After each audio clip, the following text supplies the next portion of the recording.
Hello, I'm Joseph Backholm, Chairman of Preserve Marriage Washington. Marriage, as the union of one man and one woman, has been the definition of marriage in Washington since statehood. Now, God is the author of marriage, and virtually every nation since the dawn of time has recognized marriage as between one man and one woman. Thanks to the signatures of nearly 250,000 Washingtonians, we stopped the legislature's decision to impose same-sex marriage on our state by giving the people the chance to vote on the issue November 6th. But we are at a critical crossroads.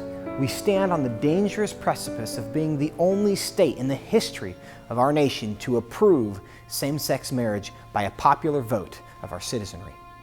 Would you take a stand with us for biblical marriage by voting to reject Referendum 74 in this election? There are 5 compelling reasons for you to do so. Since same-sex couples are already equal under the law in Washington, they already have the same legal rights as married couples. R74 is not about equality, it's about redefining the institution of marriage. Social science research demonstrates that children do better when raised by a married mom and dad in poverty rates, educational achievement, mental health, even physical health, and in general happiness. But when marriage is redefined, it will become the only definition of marriage for everyone, gay or straight. Everyone in Washington must comply with the new definition of marriage or face consequences. Anyone who does not accept this new definition of marriage will soon find themselves facing legal consequences. Religious groups like Catholic Charities in Boston and Washington, D.C. had to choose between fulfilling their social mission based on their religious beliefs or accepting this new definition of marriage.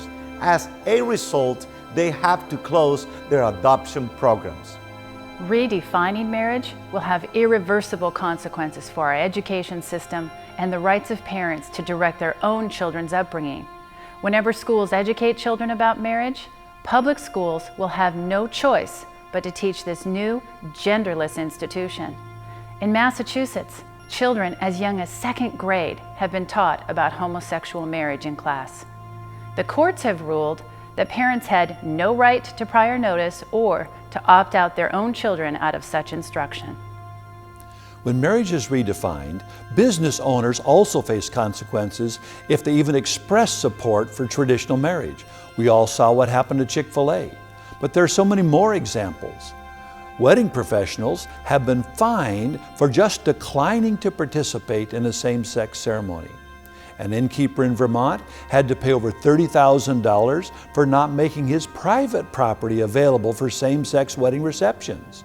Doctors, lawyers, accountants, church-based counselors, and other licensed professionals risk their state licenses if they act on their belief that marriage is between a man and a woman.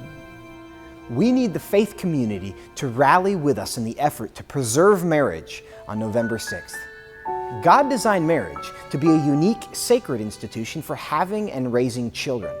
Unfortunately, activists are working diligently to redefine marriage for everyone in our state. And we need the church to join us in the effort to preserve marriage by voting to reject Referendum 74. Future generations are depending on us to stand up and answer the call to action. I urge you, join Preserve Marriage Washington and reject Referendum 74 on November 6th.